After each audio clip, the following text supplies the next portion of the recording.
A volta às aulas presenciais na rede municipal de Cuiabá depois de 1 ano e meio. Secretário estadual de Educação dá explicações na Assembleia Legislativa sobre o plano da SEDUC de transferir 23 escolas do estado para os municípios. E o início da aplicação da dose de reforço da vacina contra a Covid em idosos e pessoas com baixa imunidade na capital. A partir de agora, no NT2.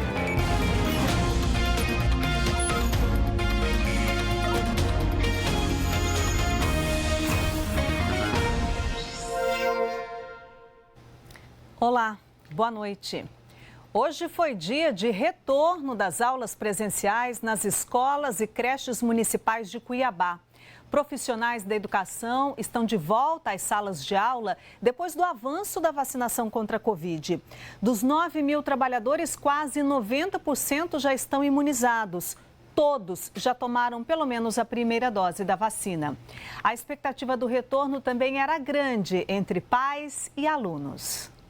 Tava difícil controlar a ansiedade dos pequenos. Então super animada, acordada às 5 horas da manhã, louco para vir para a escola. Tava com saudade da escola? Uhum. O que você mais tava com saudade aqui? Tudo. Na escola Ezequiel Pompeu Siqueira, bairro Araés, o movimento era grande antes das 7 horas da manhã. Já na Maria Glória de Souza, região do Baú, a chegada dos estudantes foi mais tranquila. Depois de mais de 1 ano e meio, a Rede Municipal de Ensino de Cuiabá voltou com as aulas presenciais num esquema diferente. Para entrar na escola, só com um cartão que indica que a criança faz parte da turma que vai ter aula. Aferição de temperatura, limpeza dos pés e máscaras também fazem parte da rotina agora. Sem esquecer do distanciamento entre os estudantes dentro das salas de aula, que funcionam com 50% da capacidade. A escola ela é higienizada pela manhã, né? Então ela é passado aquele líquido sanitizante, então ela se torna uma bolha. O ideal é que o movimento seja o mínimo possível de pessoas de fora desse público. Então quem entra na escola? Os profissionais da unidade e as crianças. Essa é uma medida que nós tomamos junto com a Secretaria de Saúde para manter o equilíbrio da pandemia. As 167 unidades de ensino de Cuiabá, entre escolas e creches, se prepararam para receber os mais de 54 mil alunos no sistema híbrido, parte das aulas online, parte presencial. No fundamental, as escolas puderam decidir se as turmas presenciais iam se revezar ou por semana ou por dia. Já nas creches ficou decidido que o revezamento é semanal. Teve pai que optou por continuar 100% no sistema online. Já outros preferiram a aula presencial depois de conversar com os professores. As mesas das crianças todas afastadas, né? Assim, visitei, olhei tudinho, deu mais confiança de trazer as crianças. É uma retomada com novidades. Por isso, essa primeira semana vai servir para a Secretaria Municipal de Educação avaliar o que está sendo feito, o que deu certo, o que pode melhorar.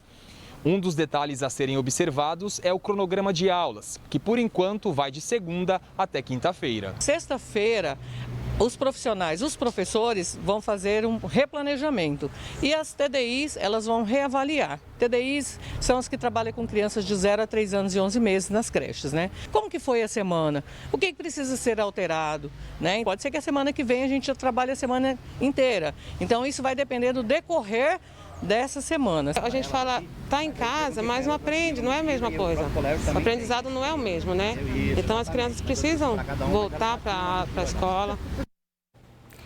O secretário estadual de Educação, Alan Porto, foi ouvido hoje pela Comissão de Educação da Assembleia Legislativa. O principal assunto foi a transferência de 23 escolas do estado para os municípios. O secretário estadual de Educação disse que a SEDUC não pretende fechar escolas. Segundo ele, trata-se de uma transferência para os municípios dos anos iniciais do ensino fundamental e da educação infantil de crianças de 4 e 5 anos. Isso se os municípios aceitarem. Quando a gente fala não é fechar escolas, é aquela escola ter o funcionamento via gestão municipal, ela só acontece com a concordância do município. Uma lei federal estabelece que os anos iniciais do ensino fundamental devem ser responsabilidade dos municípios. Para o presidente da Comissão de Educação da Assembleia, essa transição da gestão precisa ser bem discutida. E é claro que para aceitar o prefeito vai exigir uma série de condicionantes. Ampliação da escola, a compra de materiais como carteiras, equipamentos de proteção individual. O secretário garantiu que, se assumirem as escolas, os municípios passarão a receber os recursos para a educação. O plano da SEDUC é transferir 23 escolas para os municípios. 8 delas ficam em Várzea Grande, onde, segundo o secretário, existem 80 salas de aula ociosas. São salas com poucos alunos, o que, segundo ele, não seria suficiente para manter as unidades de ensino abertas do jeito que elas estão hoje. Então, nós que estamos como gestores, a gente tem que prezar pela qualidade e eficiência do gasto da administração pública. Então, quando você tem sala ociosa, isso é um problema. O deputado Lúdio Cabral critica a proposta do governo e diz que é contra o que o secretário chama de redimensionamento. Comunidades escolares desesperadas porque receberam um comunicado por e-mail de que não ofertarão mais os anos iniciais do ensino fundamental. E algumas escolas serão integralmente desativadas pelo Estado. A maior discussão é sobre a Escola Estadual Licínio Monteiro, que oferece educação de jovens e adultos e tem sido palco de protestos de servidores e alunos. O secretário explicou que a escola não será fechada. É regime de colaboração, isso está acontecendo porque tem a concordância do município também. No caso da Licínio, lá tem uma escola municipal que atende 615 alunos, que é locada. Essa escola será devolvida para o proprietário do município e ela vai ocupar o espaço, a infraestrutura escolar da Licínio. Quanto aos alunos da educação de jovens e adultos, o secretário Alan Porto explicou que em Várzea Grande eles vão ser atendidos em 14 escolas estaduais. A seguir, Sinop começa a aplicar a vacina contra a Covid em adolescentes. E na capital, idosos acima de 85 anos e pessoas com baixa imunidade já estão recebendo a dose de reforço.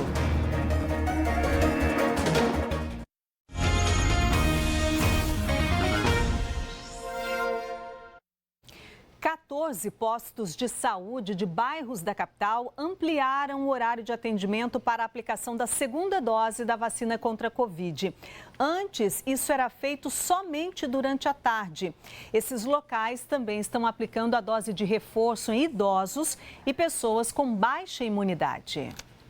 O Isaac foi um dos primeiros vacinados do dia com a segunda dose contra a Covid-19, na Unidade Básica de Saúde do Tijucal, em Cuiabá. Segurança, né? Se sente mais seguro, está imunizado e que não falte vacina para ninguém. Pela manhã, o movimento na unidade foi intenso, só que poucas pessoas estavam procurando a vacina contra a Covid. E os que tomaram a dose aprovaram a vacinação perto de casa. Eu moro bem aqui próximo, né, do que eu ir lá onde eu estava tomando a primeira dose, né. É meio difícil, né, mas aqui melhorou bem bastante. Ao todo, 14 postos de saúde em todas as regiões da cidade estão aplicando segundas doses das vacinas. E agora em horário integral, das 8 da manhã até as 5 horas da tarde. Só que, segundo a Prefeitura, a maioria das pessoas continua procurando os polos de vacinação já existentes, como o Senai do Porto, por exemplo, que acaba enchendo mais do que o esperado. Ainda está uma procura baixa, mas eu creio que agora com essa ampliação do horário, nós vamos conseguir que as pessoas procurem mais os postos. Hoje, Cuiabá começou a aplicar em todos os postos as doses de reforço em idosos acima de 85 anos e que tenham tomado a segunda dose há pelo menos 6 meses. E também em pessoas com imunidade baixa por causa de doenças ou do uso de medicamentos imunossupressores e que tenham se imunizado com a segunda dose há pelo menos 28 dias. Além disso, foi aberto o cadastro para adolescentes. O cadastro é para adolescentes entre 12 a 17 anos, né? E ele foi aberto, porém as doses não chegaram ainda. Então nós abrimos para ver esse universo, quanto vai ser. Nós temos uma estimativa de 60 mil nessa faixa etária. E aí assim que chegar as doses vai ser feito o agendamento. Cuiabá conseguiu zerar a fila para a aplicação de primeira dose das vacinas contra a Covid-19. Só que, segundo um cálculo da Prefeitura, 26 mil moradores ainda não se cadastraram para receber a dose. Uma das possibilidades é que muitas dessas pessoas tenham dificuldades com o acesso à internet e por isso ainda não fizeram o cadastro. E uma outra novidade na vacinação a partir de hoje é que essas pessoas podem procurar os polos com a documentação que farão o cadastro e já vão poder tomar a vacina no mesmo dia. O pré-cadastro para adolescentes de 12 a 17 anos é feito no site vacina.cuiabá.mt.gov.br. E em Sinop começou hoje a vacinação de adolescentes de 16 e 17 anos e também a aplicação da dose de reforço para idosos a partir de 70 anos e pessoas com baixa imunidade. Assim que abriu o agendamento para adolescentes de 16 e 17 anos em Sinop, a Fernanda correu para garantir uma vaga. A gente estava ansiosa, né? Até porque a gente agendou no primeiro horário, foi um desespero para agendar, mas a gente conseguiu. Eu acho que todo mundo tem que tomar, todo mundo tem que se imunizar. O Pedro é autista, veio com a mãe bem cedo receber a primeira dose. Nossa, a expectativa era muito grande, já faz muito tempo que nós estamos nessa esperança de ser rápido e sair logo. E ele nem para a escola está podendo ir, né? Enquanto ele não foi vacinado, eu fiquei preocupada em mandar, porque a imunidade é mais baixa. Agora está mais aliviada? Muito, a partir desse instante, né? Na data agendada, o adolescente deve comparecer com um responsável legal.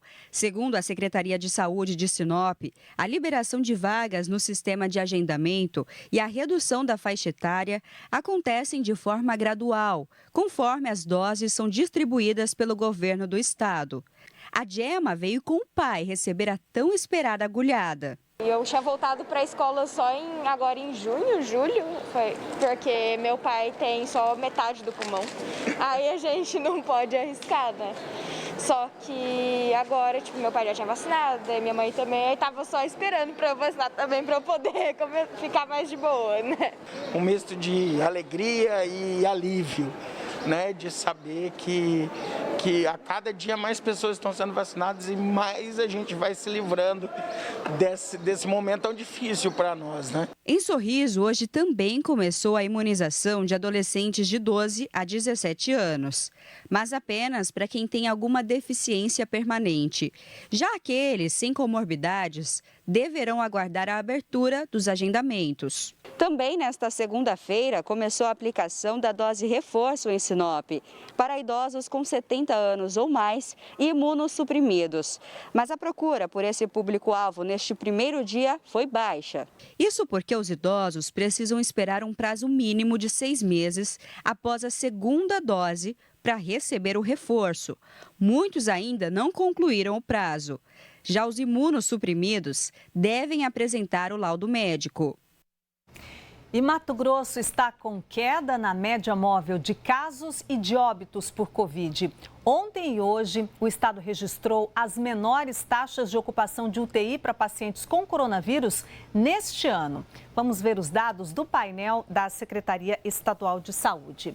De ontem para hoje, 13 pessoas morreram de Covid em Mato Grosso. Desde o começo da pandemia, já são 13.782 mortes pela doença aqui no estado. Mais de 517.200 pessoas que tiveram coronavírus já se recuperaram. Isso representa mais de 96% do total de casos. Em Mato Grosso, já foram registrados mais de 534.900 casos de Covid. Foram 471 novos casos diagnosticados nas últimas 24 horas. A taxa de ocupação de leitos nas UTIs na rede pública está em 28,46%, uma das menores deste ano. Ontem, a taxa estava abaixo de 27%. Atualmente, são 269 leitos pelo SUS disponíveis em hospitais aqui no estado. Segundo o Ministério da Saúde, Mato Grosso tem registrado média diária de 518 casos de Covid nos últimos 14 dias, queda de 19% em comparação com as 2 semanas anteriores. A média móvel de óbitos está em 10 mortes diárias, queda de 31% nas 2 últimas semanas. Em Campo Verde, as internações por complicações da Covid-19 têm diminuído. Pelo 4º dia seguido, não há pacientes internados com a doença nos leitos de UTI. Essa é a primeira vez em mais de um ano que Campo Verde registra períodos de taxa de 0% de ocupação dos leitos destinados aos pacientes com coronavírus. Dos 10 leitos disponíveis, nenhum está ocupado desde sexta-feira. E já tem 28 dias que a cidade não registra nenhuma morte em decorrência da Covid-19. A última morte foi confirmada no dia 30 de agosto. O resultado positivo, segundo a Secretaria de Saúde de Campo Verde, está diretamente relacionado ao avanço da campanha de vacinação no município. De acordo com dados, mais de 95% da população da cidade já foi vacinada com a primeira dose ou dose única. Desse total, quase 42% dos moradores completaram o ciclo vacinal. O resultado que a gente conseguiu, que a gente atingiu em relação a ter zerado as internações em UTI Covid em Campo Verde, é o resultado que a maioria dos municípios brasileiros atingiu com o evento da vacina. Então, a vacinação contra o Covid foi o resultado obtido tanto na internação UTI Covid, de ter zerado, como também na enfermaria Covid. Que bom a gente ter essas notícias, né, gente? Depois do intervalo, um outro olhar sobre a saúde mental. E o Cuiabá empata mais uma no Campeonato Brasileiro.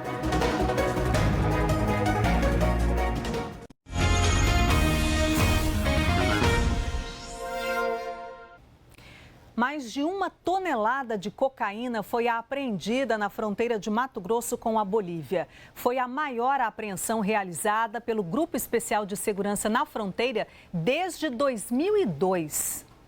Mais de 1 tonelada de cocaína estava escondida em um fundo falso desse caminhão que transportava 25 cabeças de gado. Os policiais encontraram os 999 tabletes depois que retiraram os animais. O motorista foi preso, mas negou ter conhecimento da droga. Essa foi a maior apreensão desde que o Gefron foi implantado em 2002. A maior apreensão da história da unidade totalizou em 1.064 quilos do entorpecente. Teve a prisão do condutor. Com certeza existe toda uma organização criminosa por trás desse transporte. De acordo com a Secretaria de Segurança Pública, somente no primeiro semestre deste ano, os policiais do Gefron conseguiram apreender quase 8 toneladas de drogas na região da fronteira com a Bolívia. Somente neste segundo semestre, em apenas 3 meses, foram mais de 2 toneladas. A maioria das drogas apreendidas é cocaína. Com essa última apreensão, a unidade caminha para a marca de 12 toneladas, para superar a marca de 12 toneladas neste ano. Isso é resultado, lógico, da qualidade técnica, capacidade técnica do efetivo policial, são os resultados dos investimentos que vêm sendo aplicados na unidade. A Secretaria dobrou a frota de viaturas da unidade policial. Isso tornou o serviço muito mais dinâmico, aumentou em muito a capacidade operacional e os resultados estão aparecendo. No Brasileirão de Futebol, o Cuiabá empatou ontem à noite com o Atlético Goianiense fora de casa. Conquistou mais um ponto que mantém o time entre os 10 primeiros da Série A. O Cuiabá teve a única chance clara de marcar logo no primeiro minuto de jogo. O atacante Elton parou no goleiro Fernando Miguel. O Cleison meteu a bola para o Elton, invadiu a área, o goleiro saiu, Fernando Miguel faz a defesa. Daí pra frente, ou seja, quase o jogo todinho, o Atlético Goianiense atacou mais, só que faltou pontaria. Foi lá na arquibancada vazia do Antônio Ascioli. E o Walter, mais uma vez, fez grandes defesas. Fechou a porta o Walter. O 0-0 ficou de bom tamanho para o clube matogrossense. A ideia da competição é pontuar. Estamos pontuando. No final a gente vai ver o que acontece, mas jogar fora de casa, eu acho que é sempre importante sair com resultado positivo e um ponto pra gente é positivo. Com o resultado, o Cuiabá ocupa agora a 10ª colocação com 29 pontos conquistados, 6 acima da zona do rebaixamento. O time não sabe o que é derrota há 6 jogos, com 3 vitórias e mais 3 empates. Aliás, a equipe comandada por Jorginho é a que mais empatou na Série A até aqui. Foram 11 vezes. Achei que foi justo, apesar deles terem um volume maior de jogo, muitas bolas na área, muitos escanteios, a gente controlou bem, a bola parada a gente está muito bem, a gente não tomou nenhum gol de bola parada. E o mais importante é que a gente está atingindo os nossos objetivos, a gente está sabendo jogar o campeonato. A próxima partida do Cuiabá é no sábado na Arena Pantanal contra o América Mineiro.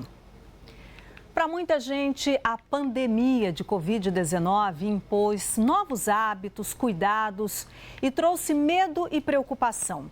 Mexeu não só com a saúde física, mas principalmente com a saúde da mente. Ansiedade e depressão se tornaram ainda mais comuns. Mas como identificar os sintomas de um transtorno mental? Quando procurar ajuda? É o que mostramos hoje na série Um Outro Olhar. Saúde mental na pandemia.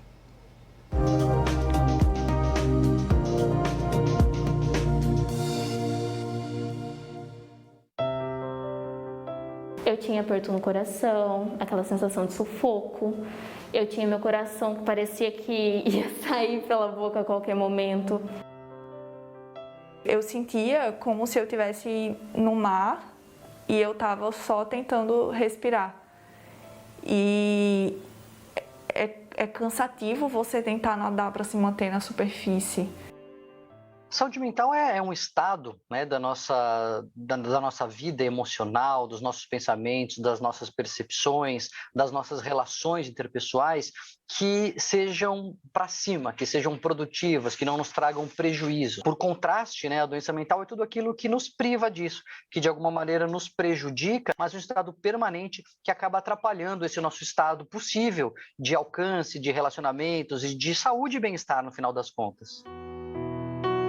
Como é que foi para você começar a fazer o tratamento? Como é que foi essa caminhada até aqui?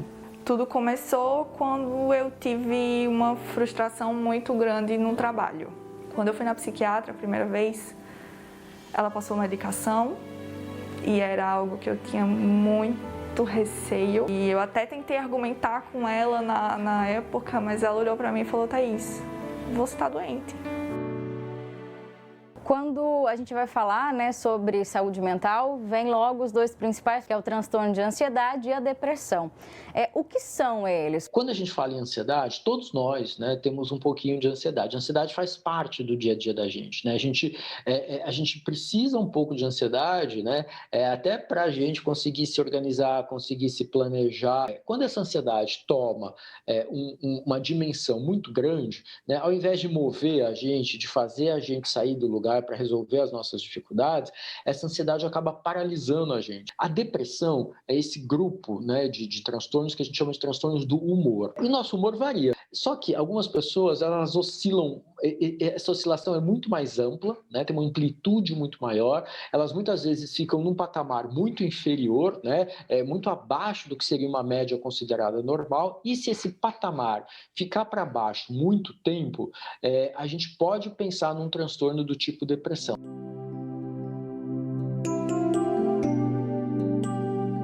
Foi mais ou menos nos meus 13 anos. Eu considerei uma válvula de escape a automutilação, que foi quando eu comecei a cortar os meus pulsos, foi quando eu comecei a cortar as minhas pernas nesses momentos. E, assim, eu não vou mentir, aliviava no momento. É muito importante que a gente comunique, que a gente divida esse sofrimento. Obviamente, em muitas situações, esses amigos, essa rede de apoio não vai dar conta do recado. Então, muitas vezes, eles podem até ajudar a gente a chegar ao terapeuta, ao psiquiatra, ao médico, enfim, alguém que possa ajudar a gente. Você acha que se você estando em terapia está ajudando a passar por esse momento? Como é que é? Sem dúvidas. Não sei como que eu ia estar se não fosse terapia. Ela vem justamente para ajudar a respirar, ajudar a entender que a gente precisa viver esse momento aqui agora, e aí ajuda a gente a dar aquela acalmada.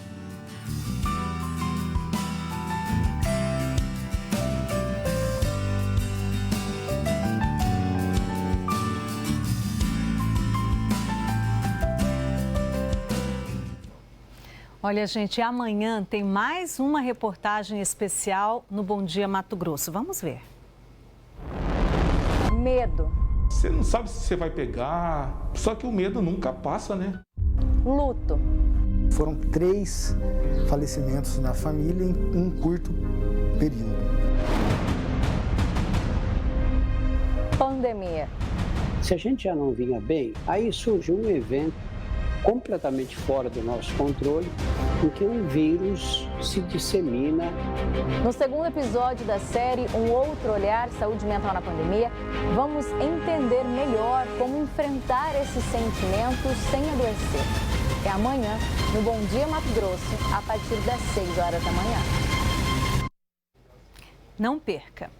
O MT2 termina aqui, a gente se despede com as imagens ao vivo da capital. A gente está vendo um trecho do centro, comecinho da Avenida Historiador Rubens de Mendonça, lá na frente, ainda um trecho da prainha. Uma ótima noite para você e até amanhã. Tchau, pessoal.